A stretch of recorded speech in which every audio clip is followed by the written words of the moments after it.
Good morning, everybody. Uneducated Economist here. Thought I'd talk about the supply chain this morning. I got a few articles I want to share with you guys, and the first article is talking about consumer confidence. This consumer confidence in the United States is beginning to fall, and they blame it on the virus, but really, to me, I think it's more about the moratoriums coming to an end and the stimulus coming to an end. People are losing the confidence in what's going to happen into the future, and they don't want to just go out there and spend all their money, so they're starting to pull back on a lot of their spending.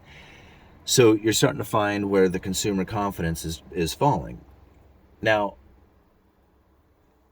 if you add that into inventory depletions, like you go out there and you look at a lot of shelves, and there's a lot of times you will find that the products that you would typically see plenty of supply on are gone. Like I'm finding articles now that the toilet supply is starting to come to, into shortages again, where people are buying up all the toilet paper. Well, I can see where like people would like begin to think that there's going to be lockdowns again and want to stock up on that toilet paper, but I don't see the panic buying of toilet paper like I had once seen in the past. Like it does take place, but not to the scale that we saw last time prior to the lockdowns. In fact, we're not seeing the panic buying like we saw, quite like what we saw back then. I think people are just kind of getting over the whole idea that there's going to be a lockdown. Now, some people are freaked out about it and, believe there is going to be one. I still question it. I see places like,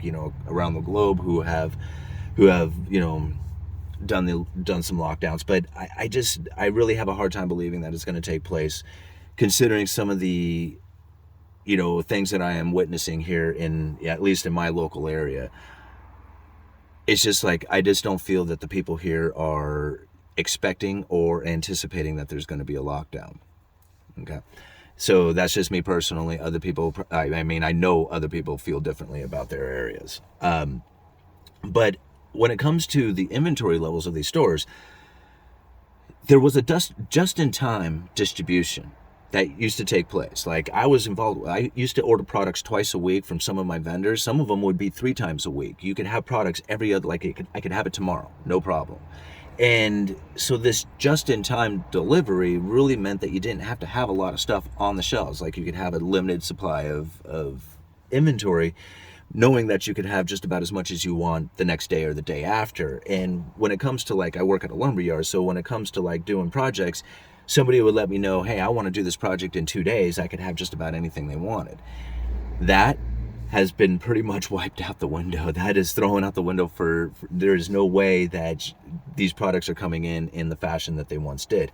Now, there is a lot of products that you can get in a relatively quick fashion like you once had, but the manufactured products, like stuff like doors and windows, things that have to be assembled, those ones have started to stretch out a lot farther. And things that are coming from overseas, those things are taking quite a while to get as well, or you're finding in limited supply. I shouldn't say it takes a while to get. You're just finding sometimes they come up in shortages where one day you call up and it's just I got 6,000 feet of it, and then 2 weeks later you call and he's like, I got 600 feet and I don't know when I'm going to get any more.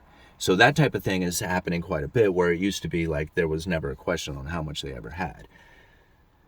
Those things are starting to take place. But now, if you read some of these articles, you're going to see that there is hundreds of thousands of container ships that are sitting off the coast of all these countries all over the world, or sitting at the distribution networks where they're meant to get on trucks and find their final destinations, but they're not getting there. There's truckage shortage, rail shortages, whatever is taking place. The transportation of these containers is not making it there. That's the inventory. So you think inventory depletions, well, is it inventory depletions or is it transportation issues? Because if the transportation was there, then the inventory would be on the shelves. You see where I'm kind of getting at? Now put these two together. You got consumer confidence dropping, and you got this inventory wave that is going to be coming in. Now, I don't know if it's necessarily going to be a wave or a trickle. Probably it's going to be more like a trickle when it comes in, because there's nobody who wants to drive a truck and deliver these things to where they need to go. I don't know if it necessarily wants to drive a truck, but there's nobody available to drive a truck. How about I say that? And that is also something that has taken place all over the world. It's not just here in the United States, it's everywhere. And in fact, there's an article that I found where there is a serious issue starting to take place over in the UK when it comes to the distribution of food. And now I've told people this, and they seem to want to jump on me and call me a fearmonger when I said that you don't have to worry about the distribution of lumber. They figured that one out. That supply chain broke down, they reestablished it, they have it going again for the most part. However, the food distribution network is breaking down. And if you go and read that article coming from the UK, you would probably take that as a warning on what could happen here in the United States. Don't take it for granted. So I want to share those articles with you guys. This supply chain breakdown is being rewritten right now. Like, the history is being rewritten. And it's obvious when you go and you look at one of the other articles that I'm going to leave, where they're talking about how they're going to start educating the business managers of the future in a different fashion, where they used to train them to be like just-in-time delivery. Well, now they're going to have to take in account that you're going to have some kind of cushion, some kind of inventory barrier, or some kind of, at least a concern for the distribution of what you are getting and how effective and continual you'll be able to get those products. Anyhow, all this stuff, you start putting it all together and you realize that there isn't necessarily a inflationary scenario coming from a destruction of the dollar. Think about it. If all those products that were sitting out there in those containers were sitting on the shelves, would the supply and demand issues be as apparent as they are right now? Right? I mean, everybody is talking about how there is no supply out there, but there is. It's just not on the shelves. It's out there in those containers.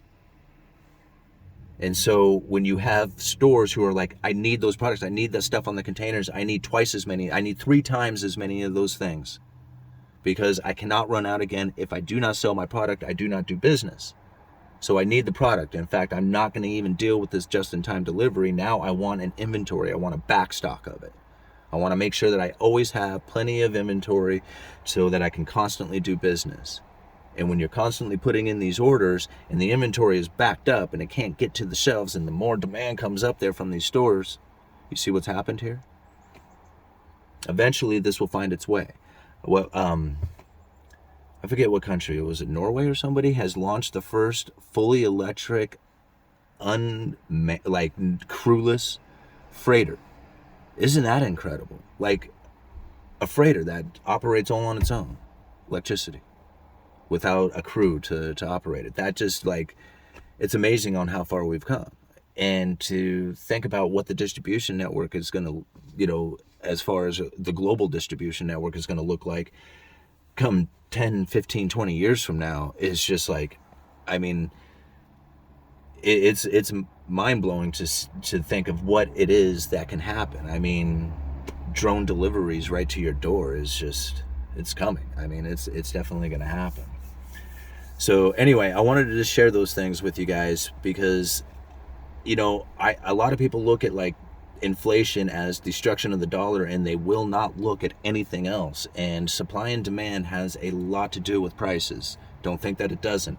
And it's not that I am saying that I am agreeing with the Fed that everything is transitory, but until the supply chain breakdown is now functioning again and moving, the prices are gonna fluctuate, right? The supply and demand is really